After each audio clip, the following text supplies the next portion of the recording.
കോൺഗ്രസാണു ഭാരതത്തിൻ മർത്യകോടി നെഞ്ചിലേറ്റി ചോര നൽകി ജീവനേകി കാത്തുവച്ച സാന്ത്വനം. വാനിലുയര കൊടിയുയർത്തി സത്യത്തിൻ കരുത്തുമായി സമരഭൂവിൽ ധീരരായി നമ്മളൊത്തു നീങ്ങിടും. ഇന്ത്യ മുഴുവൻ അണികൾക്ക് ആവേശം നൽകുന്ന ഈ വിപ്ലവഗാനം എഴുതിയതും സംഗീതം നൽകിയതും ഒരു മലയാളം അധ്യാപകനാണ്. തനി ഗ്രാമീണനായ ഒരു വ്യക്തി. അദ്ദേഹത്തിൻ്റെ പേരാണ് എബി പാപ്പച്ചൻ. കൊല്ലം ജില്ലയിലെ തേവലക്കര സ്വദേശി. മൈനാഗപ്പള്ളി മിലാദി ഷെരീഫ് സ്കൂളിലെ അധ്യാപകനാണ്. അറിയാം ഈ പാട്ടിന്റെ ചരിത്രം. സാർ നമസ്കാരം. നമസ്കാരം. എബി പാപ്പച്ചൻ. രാജ്കട്ടിൽ ബാപ്പുജി വീർഭൂവിൽ രാജീവും ശക്തിസ്ഥലിൽ നിറയും ധീര രക്തസാക്ഷികൾ.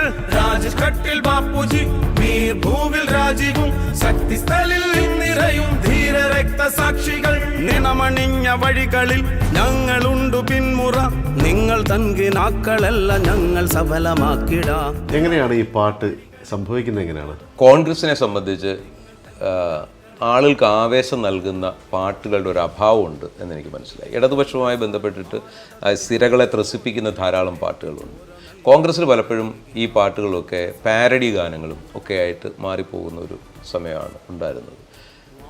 ആളുകളെ ഒരു മാർച്ചിന് പോകുന്ന, അല്ലെങ്കിൽ ഒരു പ്രകടനത്തിൽ പങ്കെടുക്കുന്ന, അല്ലെങ്കിൽ ഒരു സമരത്തിൽ പങ്കെടുക്കുന്ന ആളുകൾക്ക് ആവേശം നൽകുന്ന ഒരു പാട്ടിൻ്റെ അഭാവം, ഇതിനെല്ലാം പോകുന്ന ഒരാളെന്നുള്ള നിലയിൽ എനിക്ക് പലപ്പോഴും ഫീൽ ചെയ്തിട്ടുണ്ട്. ആ ഒരു ഫീലിങ്ങിൻ്റെ അടിസ്ഥാനത്തിലാണ് നമുക്കൊരു ആവേശം നൽകുന്നൊരു പാട്ട് വേണമല്ലോ, കോൺഗ്രസിൻ്റെ ചരിത്രമൊക്കെ അതിനകത്ത് ഉൾപ്പെടുത്തി ഒരു പാട്ട് വേണമല്ലോ എന്നുള്ള ചിന്തയുടെ അടിസ്ഥാനത്തിലാണ് അത്തരത്തിലുള്ളൊരു പാട്ട് എഴുതാൻ ഇടയായത്. സഹന സമര വീഥികൾ സുധീരമായ ചുവടുകൾ ശിരസുയർത്തി രാഹുൽ ജി വിജയ വഴികൾ തേടവേ. സഹന സമര വീഥികൾ സുധീരമായ ചുവടുകൾ ശിരസുയർത്തി രാഹുൽ ജി വിജയ വഴികൾ തേടവേ. ഈ പാട്ട് ഒരു വലിയ വിജയമാകും എന്നുള്ള പ്രതീക്ഷയിലൊന്നുമല്ല ആദ്യകാലത്ത് നമ്മളിത് എഴുതുന്നത്. ഇതെങ്ങനെയാണ് ഇത് പ്രസിദ്ധീകരിക്കേണ്ടതെന്ന് പോലും എനിക്ക് വലിയ ധാരണയൊന്നും ഉണ്ടായിരുന്നു. അപ്പോൾ എൻ്റെ ഒരു സുഹൃത്ത് പറഞ്ഞ് നമ്മൾ തന്നെ ഒരു യൂട്യൂബ് ചാനൽ ഉണ്ടാക്കി അതിനകത്തൂടെ ഇത് ഇടാം എന്ന് പറഞ്ഞു. അങ്ങനെ ഞാനൊരു യൂട്യൂബ് ചാനൽ അതിനുവേണ്ടി ക്രിയേറ്റ് ചെയ്ത് അതിൽ ഞാൻ ഇട്ടു. കുറച്ചൊക്കെ ആളുകൾ കാണാൻ തോന്നി. ഒരു 10, 250, 300, 500 പേരൊക്കെ ഇത് കണ്ടു കഴിഞ്ഞപ്പോഴത്തേക്ക് ഇതിനകത്ത് പിന്നീട് അങ്ങോട്ട് നീക്കമില്ല. പിന്നെ ഞാനിതങ്ങ് വിട്ടു. ഇപ്പോൾ അതിൻ്റെ ആ പാട്ടിൻ്റെ അവസ്ഥ ഇതാണെന്ന് മനസ്സിലാക്കി ഞാനങ്ങ് വിട്ടു. കുറച്ച് നാൾ കഴിഞ്ഞപ്പോൾ പല സ്ഥലത്തുനിന്നും ആളുകൾ ഇങ്ങനെ വിളിച്ചിട്ട് നിങ്ങളുടെ പാട്ട് അവിടെ കേൾക്കുന്നുണ്ട് കേട്ടോ, ഇവിടെ കേൾക്കുന്നുണ്ട് എന്നൊക്കെ പറഞ്ഞുകൊണ്ട് ഇങ്ങനെ പറയാൻ തുടങ്ങി. കുറച്ച് കഴിഞ്ഞപ്പോഴാണ് എനിക്കിത് മനസ്സിലാക്കാൻ കഴിയുന്നത് കേരളത്തിലെമ്പാടും ഈ പാട്ട് ഉപയോഗിക്കപ്പെടുന്നു എന്ന് മനസ്സിലാക്കാൻ കഴിയും. കോൺഗ്രസാണു ഭാരതത്തിൻ മർത്യകോടി നെഞ്ചിലേറ്റി ചോര നൽകി ജീവനേകി കാത്തുവെച്ച സാന്ത്വനം. അപ്പോൾ എൻ്റെ യൂട്യൂബ് ചാനൽ ഇത് കാണുന്നില്ലെങ്കിൽ ഇത് ഡൗൺലോഡ് ചെയ്തിട്ട് മറ്റ് പല യൂട്യൂബ് ചാനലും ഇത് പ്രസിദ്ധീകരിച്ചിട്ടുണ്ട്. പിന്നെ രാഹുൽ ഗാന്ധി എന്ന് കേരളത്തിൽ വരുമ്പോഴും അദ്ദേഹത്തിൻ്റെ പൈലറ്റ് വാഹനങ്ങളിൽ ഈ പാട്ട് ഉപയോഗിക്കാൻ തുടങ്ങി. അതുകൊണ്ട് രാഹുൽ ഗാന്ധി ഫേസ്ബുക്കിൽ പോസ്റ്റ് ഇടുമ്പോൾ ഈ പാട്ട് അതിനകത്ത് നിരന്തരമായിട്ട് വരാൻ തുടങ്ങി. അപ്പോൾ അതിനുശേഷം ഈ ഇലക്ഷൻ വരുന്ന സമയത്ത് ചാനലുകളും രാഷ്ട്രീയ പ്രവർത്തകരും മീറ്റിങ്ങുകൾക്കും മറ്റെല്ലാ കാര്യത്തിനും അതുപോലെ തന്നെ അനൗൺസ്മെൻറ്റുകൾക്കും ഒക്കെ ഈ പാട്ട് ഉപയോഗിക്കാൻ തുടങ്ങി. ഏറ്റവും ഒടുവിൽ കോൺഗ്രസിൻ്റെ പ്രചാരണ പരിപാടിയിലെ ഒരു അവിഭാജ്യ ഘടകമായിട്ട് ഈ പാട്ട് മാറുന്നതാണ് പിന്നെ എനിക്ക് കാണാൻ കഴിഞ്ഞത്. സഹന സമര വീഥികൾ സുധീരമായ ചുവടുകൾ ശിരസുയർത്തി രാഹുൽ ജി വിജയ വഴികൾ തേടവേ. സഹന സമര വീഥികൾ സുധീരമായ ചുവടുകൾ ശിരസുയർത്തി രാഹുൽ ജി വിജയ വഴികൾ തേടവേ. അതിനുശേഷം വീണ്ടും 1, 2, 3 പാട്ടുകൾ നമ്മൾ വീണ്ടും എഴുതുകയും ഇടുകയും ചെയ്തു. യൂത്ത് കോൺഗ്രസിൻ്റെ ഷാഫി പറമ്പിലിൻ്റെ നിർദ്ദേശം അനുസരിച്ച് ഭാരത് ജോഡോ യാത്രയ്ക്ക് വേണ്ടി ഒരു പാട്ട് എഴുതി. പിന്നീട് കോൺഗ്രസിൻ്റെ മീഡിയ സെൽ രാഹുൽ ഗാന്ധിക്ക് അയോഗ്യത കൽപ്പിക്കുന്ന സമയത്ത് അദ്ദേഹത്തിന് ഐക്യദാർഢ്യം പ്രഖ്യാപിക്കുന്ന ഒരു പാട്ട് വേണം എന്നാവശ്യപ്പെട്ടു. പിന്നീട് ശ്രദ്ധിക്കപ്പെട്ട പാട്ട് ആ ഒരു പാട്ടാണ്. ഗാന്ധി തന്ന ഭാരതം നെഹ്റുവിൻ്റെ ഭാരതം ചോരവാർന്നൊരിന്ദിര പട്ടുവീണ ഭാരതം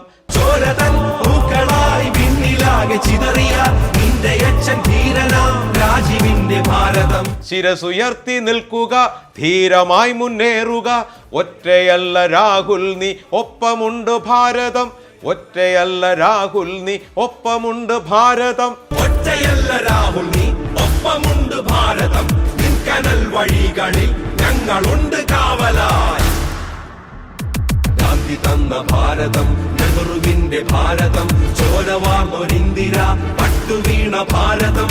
ഗാന്ധി തന്ന ഭാരതം നെഹ്റുവിന്റെ ഭാരതം ചോരവാർന്നൊരിന്ദിര പട്ടുവീണ ഭാരതം ചോര തൻ നിന്റെയച്ഛൻ ധീരനാം രാജീവിന്റെ ഭാരതം ചോരതൻ പൂക്കളായി പിന്നിലാകെ ചിതറിയ നിന്റെയച്ഛൻ ധീരനാം രാജീവിന്റെ ഭാരതം ശിരസുയർത്തി നിൽക്കുക ധീരമായി മുന്നേറുക ഒറ്റയല്ല രാഹുൽ നീ ഒപ്പമുണ്ട് ഭാരതം ഒറ്റയല്ല രാഹുൽ നീ ഒപ്പമുണ്ട് ഭാരതം. ഈ പാട്ടാണ് പിന്നീട് ശ്രദ്ധിക്കപ്പെട്ട ഒരു പാട്ട്. ഈ പാട്ടുകളുടെ എല്ലാം വരികളും സംഗീതവും എബി പാപ്പച്ചൻ എന്ന ഈ അധ്യാപകനാണ് അല്ലേ? തീർച്ചയായിട്ടും. സാം എന്ന ഒരു ഡോക്ടർ അതിനോടൊപ്പം സംഗീതം നൽകാൻ എപ്പോഴും എൻ്റെ ഒരു സംഗീത ജീവിതത്തിലെ എൻ്റെ സഹയാത്രികനാണ് ഡോക്ടർ സാം ടി വർഗീസ്. ഞങ്ങൾ രണ്ടുപേരോട് ചേരുമ്പോഴാണ് നല്ല പാട്ടുകൾ ഉണ്ടാകുന്നത്. എബി പാപ്പച്ചൻ എന്നൊരു അധ്യാപകൻ ഈ പാട്ടുകൾ സൃഷ്ടിക്കപ്പെടുമ്പോൾ വലിയൊരു പാരമ്പര്യമുണ്ട്. അതൊരു സംഗീത പാരമ്പര്യം കൂടി ചേരുന്നതാണ് അല്ലേ? അതെ. അമ്മ മ്യൂസിക് ടീച്ചറായിരുന്നു, അച്ഛൻ അധ്യാപകനായിരുന്നു. എബിസാർ അധ്യാപകനാണ്, എബിസാറിൻ്റെ വൈഫ് അധ്യാപികയാണ്. അങ്ങനെ അധ്യാപക കുടുംബത്തിൽ നിന്ന് വളർന്നെങ്കിൽ പോലും രാഷ്ട്രീയം വല്ലാണ്ട് സിരക്കി പിടിച്ച ഒരാളാണ് അല്ലേ? ഇങ്ങനെ പൂർണ്ണമായിട്ടൊരു രാഷ്ട്രീയ പാരമ്പര്യമാണോ അതോ? ഞാൻ ശരിക്കും പറഞ്ഞാൽ ഒരു സംഗീത സംവിധായകൻ എന്നുള്ളതിനേക്കാൾ അപ്പുറത്ത് ഒരു പാട്ട് എഴുതുന്ന ആൾ എന്നുള്ളതിനപ്പുറത്ത് ഞാനൊരു കോൺഗ്രസ്സുകാരനാണെന്ന് പറയാനാണ് എൻ്റെ ആഗ്രഹം. കാരണം ഞാൻ ഈ എഴുതുന്ന പാട്ടുകളൊക്കെ ഒരു കോൺഗ്രസ്സുകാരൻ ഒരു പാട്ട് എങ്ങനെ വേണമെന്ന് ആഗ്രഹിക്കുന്നു ആ രീതിയിൽ എഴുതാനാണ് ഞാൻ ചെറുപ്പകാലം മുതലേ പാർട്ടിയുടെ പ്രവർത്തനങ്ങളുമായിട്ട് ബന്ധപ്പെട്ട് നിരന്തരമായ സമരമുഖങ്ങളിലും അതുപോലെ തന്നെ മാർച്ചുകളിലും അതുപോലെ തന്നെ പ്രകടനങ്ങളിലും അതുപോലെയുള്ള പല പരിപാടികളിലും നമ്മളിങ്ങനെ നിരന്തരമായി പങ്കെടുക്കുന്ന ആളാണ്. ആ പങ്കെടുക്കുന്ന സമയത്ത് ഒരു സാധാരണ കോൺഗ്രസ് പ്രവർത്തകൻ ഏതുതരം പാട്ടാണോ ആഗ്രഹിക്കുന്നത് ആ പാട്ടുകൾ എഴുതാൻ വേണ്ടിയാണ് ഞാൻ പലപ്പോഴും ശ്രമിച്ചിട്ടുള്ളത്. വളരെ ലളിതമായ ഭാഷയിൽ, എല്ലാവർക്കും മനസ്സിലാകുന്ന ഭാഷയിൽ, ആളുകൾക്ക് ആവേശം നൽകുന്ന രീതിയിലുള്ള പാട്ടുകൾ എഴുതാനാണ് ഞാൻ കൂടുതൽ ശ്രമിച്ചിട്ടുള്ളത്. കോൺഗ്രസ് ആണു ഭാരതത്തിൻ മർത്യകോടി നെഞ്ചിലേറ്റി ചോര നൽകി ജീവനേകി കാത്തുവെച്ച സാന്ത്വനം. ഈ പാട്ട് നമുക്ക് വലിയ സന്തോഷം നൽകുന്ന പാട്ടാണ്. ഈ പാട്ടിനെക്കുറിച്ച് ചിലരൊക്കെ പറയാറുണ്ട്, തളർന്നു കിടക്കുന്ന ഒരു കോൺഗ്രസ്സുകാരനാണെങ്കിലും എഴുന്നേറ്റ് നിന്ന് ശക്തിയായിട്ട് രണ്ട് മുദ്രാവാക്യം വിളിക്കാൻ തോന്നുന്ന തരത്തിലുള്ള പാട്ടാണ് ഈ പാട്ടെന്ന് ചിലരൊക്കെ പറയുന്നത് കേൾക്കുമ്പോൾ നമുക്ക് വലിയ സന്തോഷം തോന്നാറുണ്ട്.